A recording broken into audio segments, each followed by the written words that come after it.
Hi, everybody. As you're populating, Oh, welcome. hello. Started this a little bit later than we hoped. I got stuck on a call, as we do. Oh, Jen's asking if I use the scheduled link. I hope so. I don't It know. looks like it But looks like people people are are getting the hi, message. everybody. We'll get started in a minute or so. We'll just let this populate a little bit. We want this to be conversational, open. So if you guys please engage in the chat, let us know where you're from. Feel free to add questions. I'll try to monitor them as we go.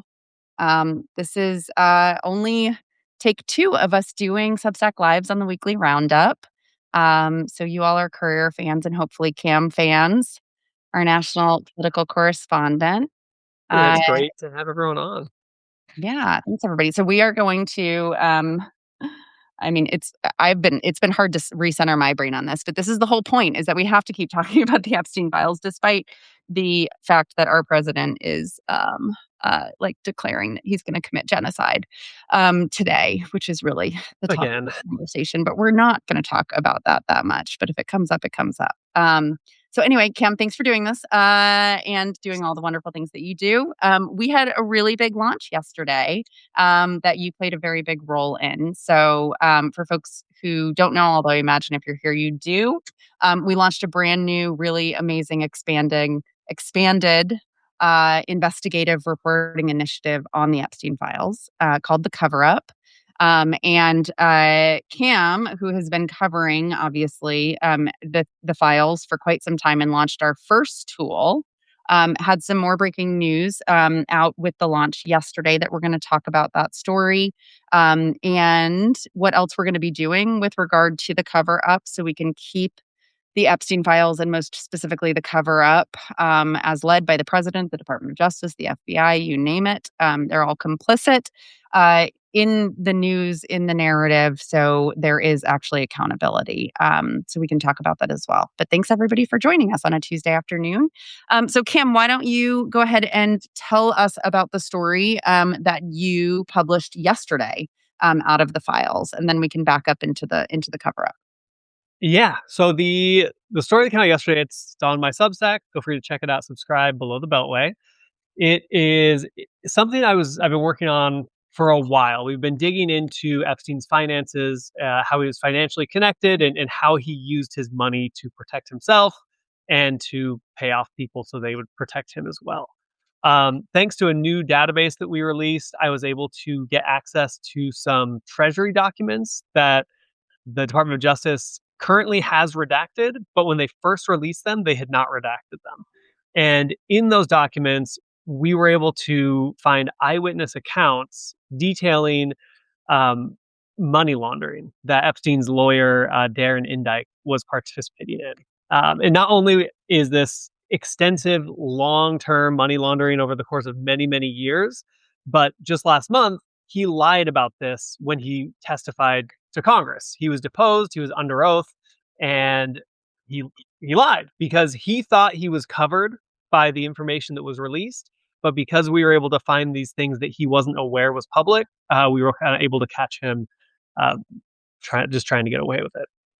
Yeah, and I think this is also just a really good example of how chaotic this ongoing story is, right? So the Department of Justice has dumped millions of files, but there are millions that still have not been released. So they are obstructing Congress and the law, the Epstein Transparency Act, by not releasing all of the files. They're basically saying the case is closed. But even with the files that they have dumped, they're counting on them not being able to draw connections or not enough reporters or media being willing to do this. This is why we feel such a responsibility at Courier to really, really, really invest the time and the resources and the reporter capacity of Cam and others to dig into this. But also when his I just don't want to get his name wrong. Indike, is it Oh, Indike? Indyke, Darren Indyke, yeah. Aaron Indike. So I remember a few weeks ago when he did testify, right? We couldn't see that. It wasn't live to the public, but a number of the members of the oversight committee came out of that testimony and said, I remember Representative Stansbury from New Mexico came out and said at a press conference, I'm pretty sure that they're lying to us. He's lying to us, right? And you're reporting, Cam, being able to go through the files that were post that were redacted after being first released, but we have access through our database to the original unredacted versions. You actually prove out in your reporting that they did lie, right? It's not just a feeling or a sense that they're being squirrely and Indict was being squirrely. He actually did lie under oath, right? According to the files that you saw. So can you talk Right. specifically about that, the difference between what he said and what is in those files? Yeah, yeah, definitely. And with this, I think the important thing to know is that he's a lawyer, and so he knows, or he thinks he knows, how to get around these oaths, how to give an answer that's not really an answer. I did not have sexual relationship with that woman. The that sort of thing where you say something it may not mean exactly what you say. That's right. So he thought he was covered. He thought that there were just some internal emails from bankers, and he specifically referenced reporting about him money laundering as being incorrect, and he was addressing that in his sworn testimony. What he didn't know is that we now have access to these treasury documents, that these are official reports you file to the Financial Crimes Network. That's a part of the Treasury Division, and if you lie on these things, that's perjury for the person who wrote it. And so we have this documentation from these official documents, of the bank teller that that took his request to cash out money and told him, he went to this bank teller and asked specifically, "Hey, what's the maximum I can take so that you don't have to file a report?" And she said, $7,500. So he said, "Great. I would like 7,500 today and 4,000 tomorrow." And she definitely still thought that was suspicious because, you know, if you don't walk into a bank and say, "Hey, do you guys have camera and security? Because I was thinking of robbing you," and they're gonna think you're robbing them. And so this teller, she immediately flagged it to that department. The anti-money laundering department did this very thorough investigation where they checked with the regional manager, and the regional manager said, "Yeah, Indike comes in all the time. We make sure we have cash on hand for him." She then went and filed this, I want to say at least a dozen different reports of amendments and updates to the US Treasury Department saying, "This is very suspicious activity. We are considering terminating our relationship with him because this is breaking the law." And because we have these documents that Indike thought was redacted, we know that he's lying. And so now it's up to people like Sandbury, it's up to people like some of the representatives I spoke with about this, to actually act on that, to accuse them of committing perjury, to hold them in contempt of Congress, because these things are against the law. If you're allowed to lie to Congress, that just encourages other people to lie to Congress or to not show up for subpoenas, which we're wondering if Pam Bondi is going to do in a few weeks. She better. They haven't dropped the subpoena. They're saying that, right? There's some good questions in the chat, and I want to call out Herman your question. Thank you. Seems that the bigger scandal is not in Dyke's lies about his effort to conceal money transfers. The bigger scandal is Trump's DOJ's wrongful redaction of the Indike docs. This is sort of what I was referencing about the chaos of sort of this entire story, right? And why we wanted to launch the cover up. It's because the cover up is the crime, right? That is the biggest crime. That's got to be the focal point of this. And of course, then there can be accountability and justice regarding all the crimes laden throughout the files. But I think that's a really important question. Can you speak to that, Cam? Because they all Yeah, matter, yeah, no, right? Being able to kind of surgically be able to hold accountable all of the lies, especially under oath, so there can be calls for committing perjury, and when not if Democrats take back Congress, they can actually implement a lot of these charges, et cetera, and investigations. But go ahead, Cam, and draw. Yeah, no, that's an excellent question because you're exactly right. The way these files are released is in direct violation. The lack of files that we have access to is in direct violation of the law, and this is an ongoing cover up. And the longer it is drawn out, the longer people are going to say, "Well, this is old news. Epstein's dead. Case closed. We got the files released." And people are going to treat it like that when that's not the case at all. There are crimes actively being committed right now There are people who are lying and trying to run cover for bigger fish, like the president, and like other people who are still running this operation.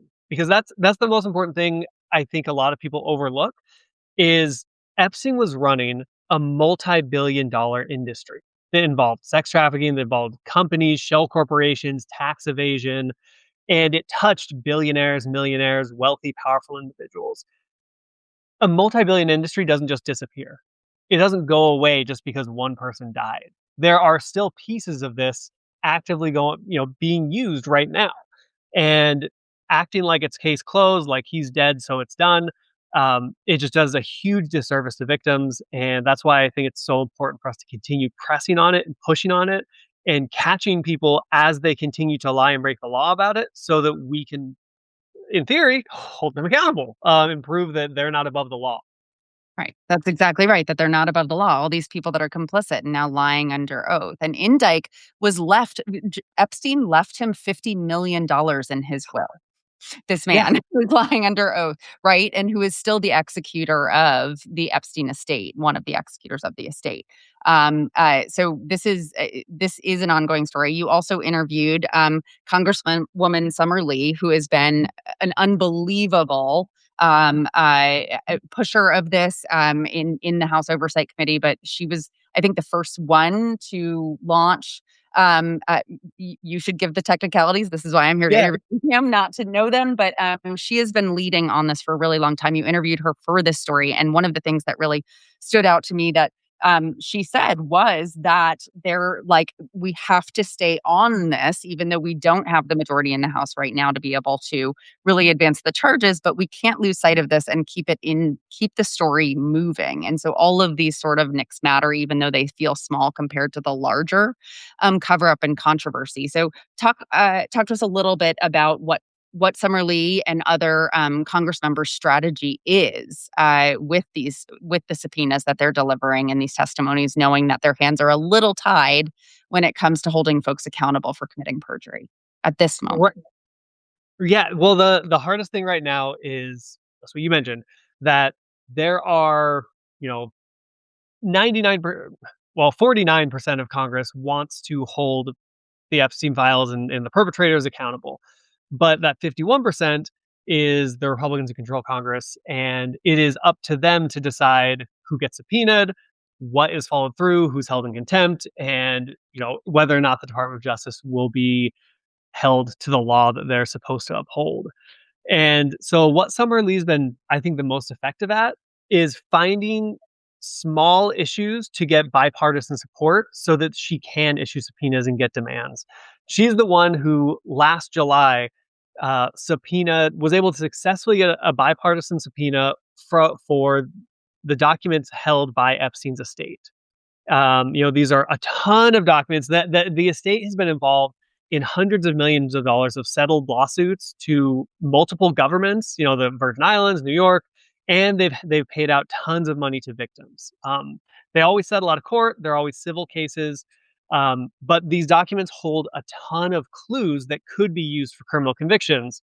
And she was able to get support last July to get a subpoena for those. And it's because the estate was releasing information that it kept heat on Epstein and on Trump.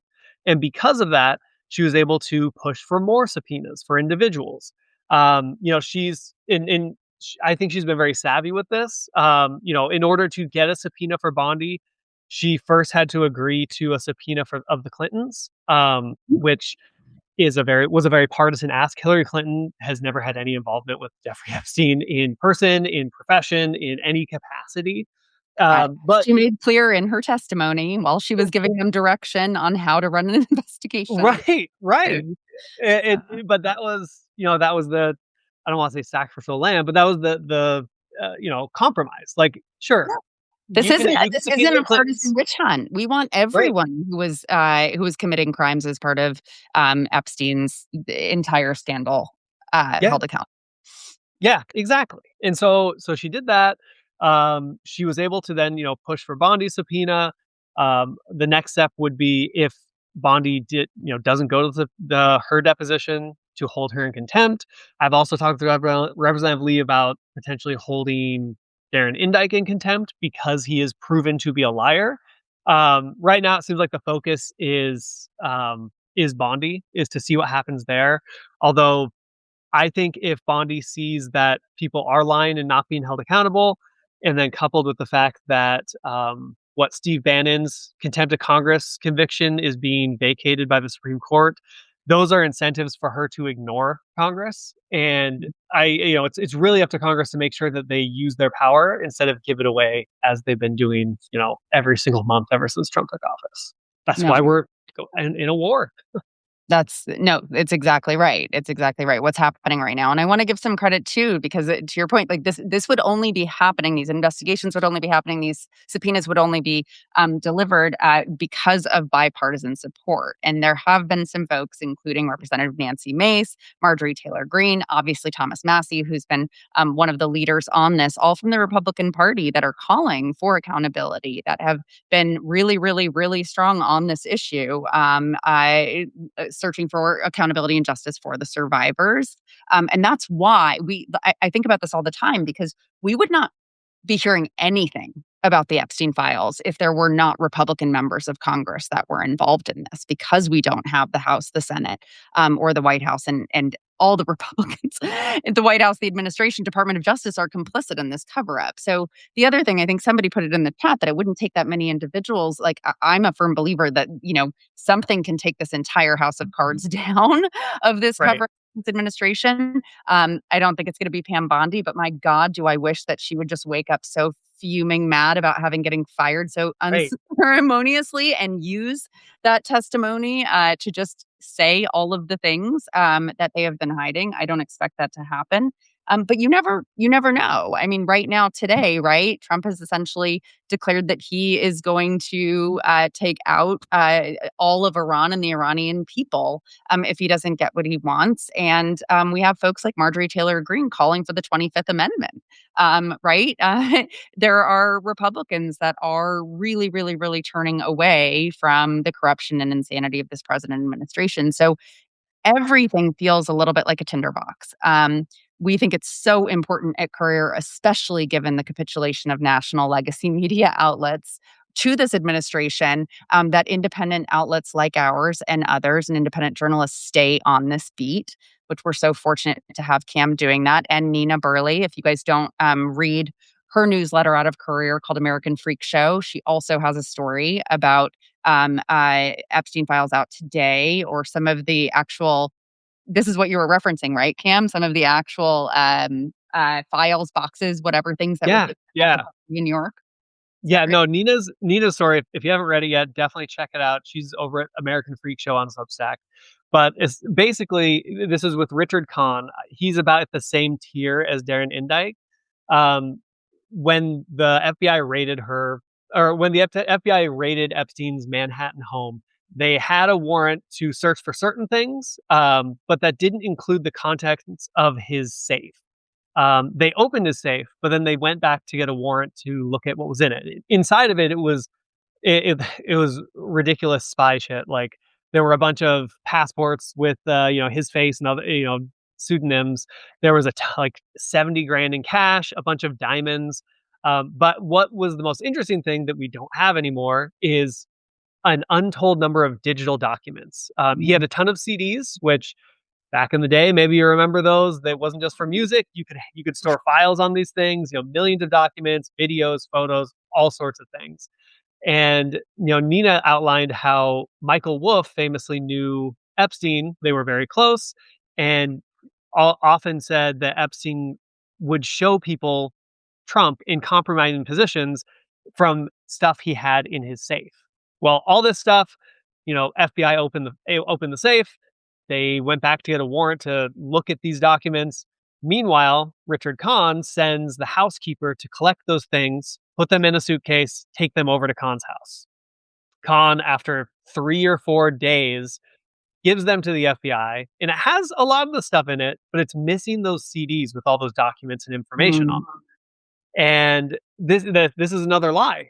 She found how he lied about this before Congress. And with either of these two, I mean, like you said, it's it would be surprising, but unlikely if Bondi were to flip at this current juncture because there's no pressure on her. That's right. That's where Congress can apply selective pressure to get people to squeal. People like Khan and Indike, if you watch their depositions, they're not suited for prison, and they're not the type of people who will take the fall for anyone. Like, you know a rat when you see one, and and Indike seems like he would squeal if he felt like he was under an actual threat. Khan is the same way. Bondi to a certain extent, it's just about finding the right kind of pressure to apply so that they will crack. That's right, because I mean, they are acting as though they're invincible, right? Yeah, Because, the Congress's hands are tied a little bit with so many Republicans not caring about this issue or prioritizing it the way others are, and so this is why the pressure has to stay on, and all of this information needs to get out, needs to get published, needs to get moved around because all of it is going to matter. It does all add up, and that's what we have to keep people engaged and informed about because I think that's generally one of the feelings, right? There's other bigger things happening. He's bombing other countries. He's trying to distract us from this. There's big elections coming up. How much do the Epstein files affect everyday Americans? All of these things are deeply, deeply interconnected. And I think we all understand if we're here, right, that if there isn't justice here, what can we trust about our government in general moving forward, right. right? This is not just partisanship. We know that this corruption was bipartisan. It was nonpartisan. It was across the board. So many folks touched the cover up. And I certainly am of the belief that until we have full transparency, full accountability, we can't move forward and trust that powerful Epstein class individuals are not going to continue to pursue these types of crimes truly against Yeah. humanity. And that's, one of the biggest challenges I think we have as a country right now is trust in government, in institutions, in leaders. And restoration of that trust is going to take accountability and justice. I think we have like 10 or 15 more minutes. Cam, I want folks to be able to ask you questions because you Oh are yeah. why folks are here. So thank you, everybody, so, so much for joining. I see some familiar names, which is lovely. But obviously, Cam has a lot more to come outside of the story that he broke yesterday. He is in constant communication with a number of members on the Oversight Committee, the Judiciary Committee that are staying on this case. So please do add questions in the chat if you have for Cam. And while we're waiting on that, Cam, what are you sort of sinking your teeth into now on the follow up from the story published yesterday? Yeah. So I'll give you a little bit. I'm still working on getting everything together, but Darren Indike and Richard Kahn, they gave a combined 13 hours of sworn in testimony. There is a lot in there. One of the things that stuck out to me, it's another thing that uh, I don't know if there's a term for it, but you know how when someone is guilty of something, they protest too much or they go out of their way to protect, to say no, I there's nothing to project. do. Yeah, yeah, they project. There, that's the term. I knew there was a term. Well, there are a few things that Indike had a written statement that he wanted to say he didn't do. One of them was that he didn't launder money, and now we know that he did.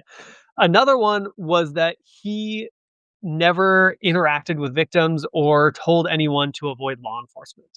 And there are a lot of testimonies from victims, many of which I'm using our database. And just in case anyone's curious and checking it out, this is a new comprehensive public database that we have created with this tech company Thorian AI, where essentially it takes everything the Department of Justice has ever published related to their investigation of Epstein. All the things that they accidentally published and then took away, all the things about Trump that they've scrubbed off of there. It's all in there. If you just find it at epsteincoverup.us. I just threw it in the Oh, chat. And yes, I can't stress this enough. You know that Cam launched with COURIER, the first tool. There have been many since. Cam also did a great video you can find on all the socials yesterday about the tool. This one is really unique. We've seen all of the other tools. The folks at Thorian AI have been amazing partners in building this with us. But it does, to Cam's point, it allows you to see all of the files before redactions that were added later in this absolute chaos of how the Department of Justice has released what they have released. So it lets you draw connections and search in a way that other tools don't. And it's going to take community involvement. Cam is one person. We have added more investigative reporters and researchers. We will continue to the more we raise resources to be able to keep on this beat. But it's also an opportunity for folks that are already really in this story, in this issue to help out. I know, Cam, you've gotten tips from your audience and your fans and your readers in the past. So yeah, talk a little bit more about the tool and how folks can engage with it. Yeah, absolutely. And yeah, I can't stress enough how this needs to be a collaborative effort. It took the FBI 1,000 agents working 24 hours for almost a month to just try and scrub Trump's name from it last March. And even then, they did a terrible job.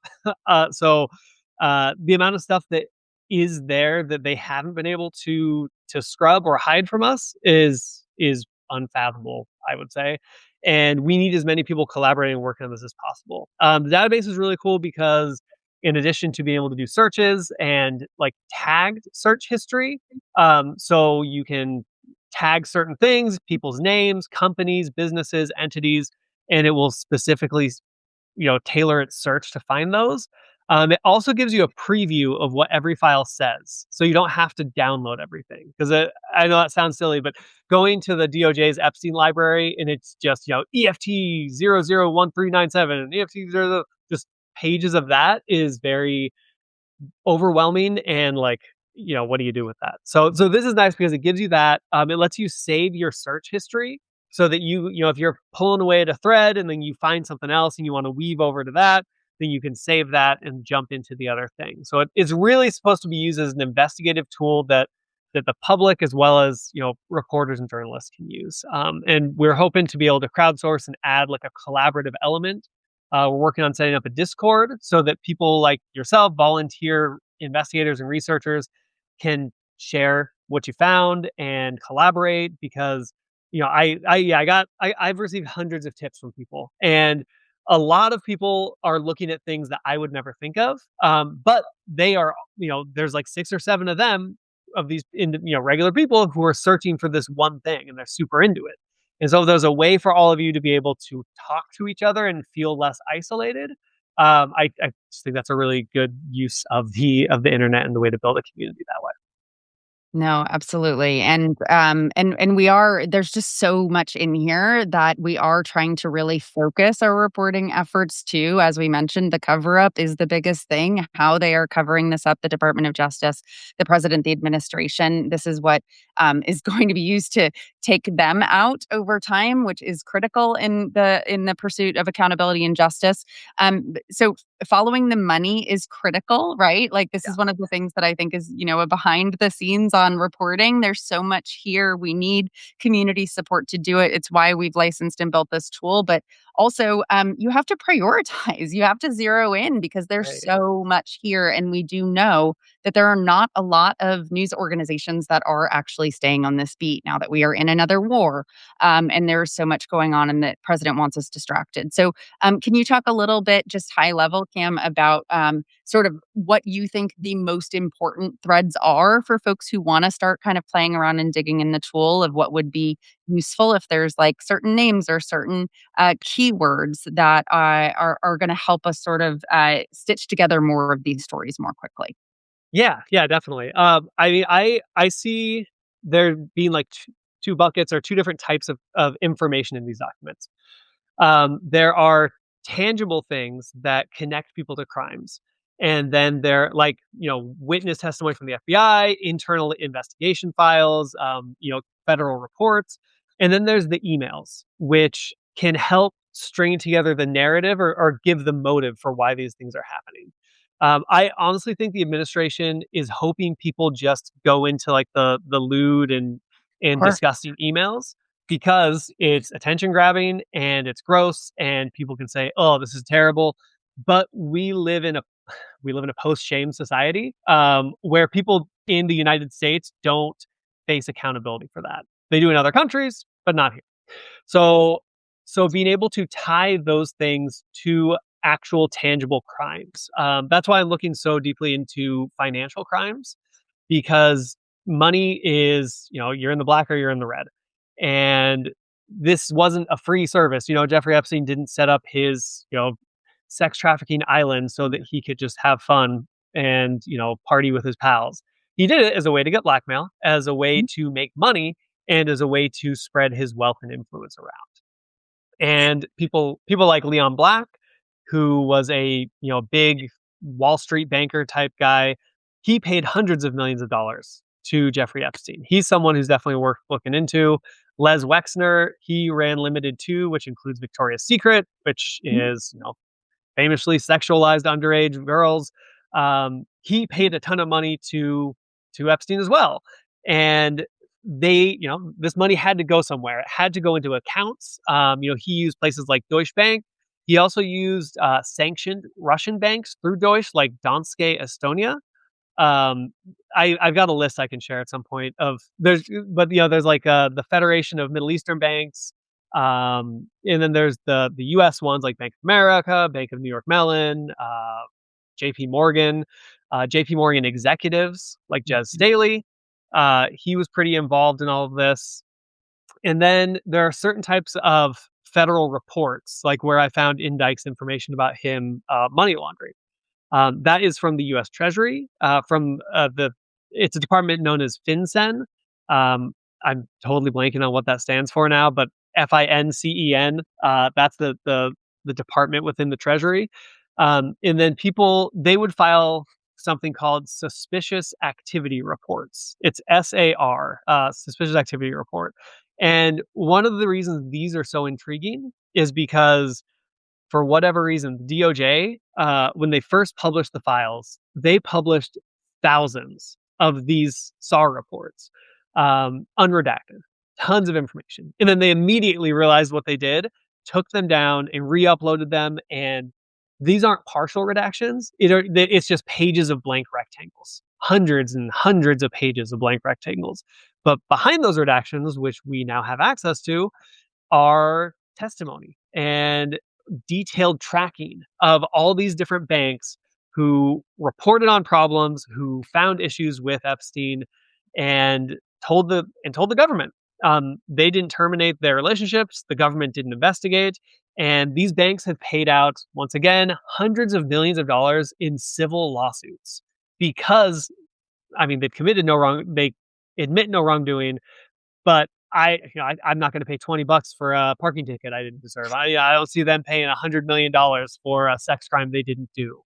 And so there are crimes there. It's just pushing it, revealing it to the point where the government feels forced to investigate. That's right. It's always about keeping the pressure on and building.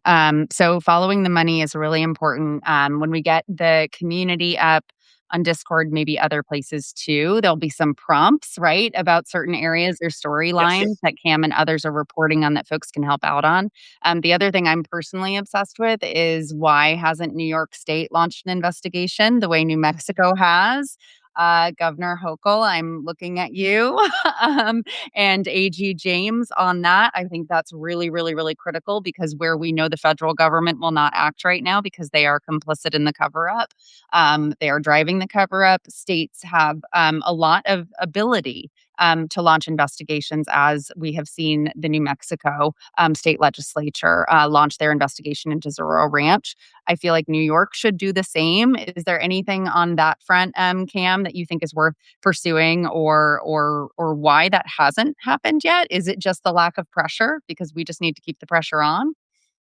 Honestly, I could speculate as to why they haven't. Um, I know that they have a slam dunk case because the Southern District of New York already got a civil lawsuit with Deutsche Bank, again, for, I believe, a couple $100 million because they failed to properly report. Now, this is a civil settlement out of court, admit no wrongdoing, but they've already compiled all of the evidence. They already have witnesses on hand. They have everything ready to go. They just need someone to be pressured to do a criminal investigation, whether it's the New York Attorney General, the New York City, AG, the New York City Council. Mamdani could launch something if he felt so inclined. Mhm. But it's there. The Yeah. information is there. That's even easier than Zorro Ranch because it's already been done. You just need to criminally try it.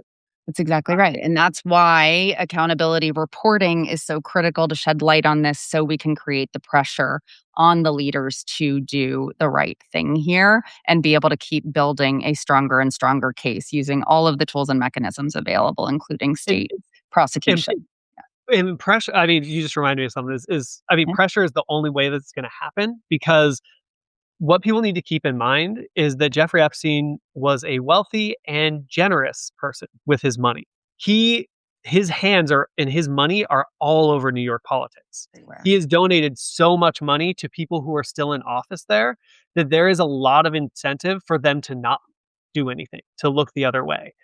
We saw that there's a lot with the U.S. Virgin Islands government. Essentially, they got an AG who was willing to criminally prosecute, but as soon as she started following the money, honestly, the day after she filed her lawsuit against the estate or against JP Morgan, the governor fired her and put in another attorney general who settled it immediately. And that's because Sounds familiar. yeah, it's almost as if the same playbook works, so they keep doing it. Which is why there needs to be people to say something and act and put that pressure on, because there's a lot in the Virgin Islands we could find as well, that has just been let go because I don't know, there's not very many people there, and I guess there's no incentive. That's right. So it's why we're staying on the case at Courier, why Cam is staying on the case. We're trying to bring more reporters into the fold. We'd love to hear from you guys on other folks you're following that are staying in this. And also just a shout out to the leaders in Congress that are not abandoning this story or this investigation, because this is how we are going to turn these files into trials over time. We're also, as some folks might know, Courier is expanding this year. So we're going to be launching a state newsroom in New York. I can promise you this will be one of the beats that our reporters on the ground in New York State will be covering, in addition to the amazing work Cam and the other folks on national are doing. So I want to give folks back their time, but please check out the Epstein coverup.us. Play around in the database. There's going to be a newsletter called The Cover Up that's going to spotlight Cam's amazing reporting, Mina's reporting, our other reporting, as well as breaking stories on Epstein. It'll be skimmable weekly. If you don't already subscribe to Below the Beltway, Cam's newsletter, also on our Substack, please do that, and contribute what you can to Courier's work. You can find ways to donate all over. This is how we do this independent journalism, is support by you guys. But thanks, Cam. Any last words for the community? Yeah, no, just thank you for having me. I just encourage everyone to check out the database, let us know what you find, and just remember that the reason other terrible things are happening now is because someone who was involved in this network now runs the country. And if they're capable of being a part of this, they're capable of anything. That's exactly right. So we're not going to leave the story. We hope you guys don't either. Thank you for being part of the Courier community. We're going to do far more of these. We want to be engaged with you guys. So yes, get in the tool, share the tip, sign up for the newsletter, and keep supporting independent journalism. Thank you, Cam. Thanks, Sarah. Talk to you Be later. on a work meeting. Bye, everybody. Bye. Have a good Tuesday.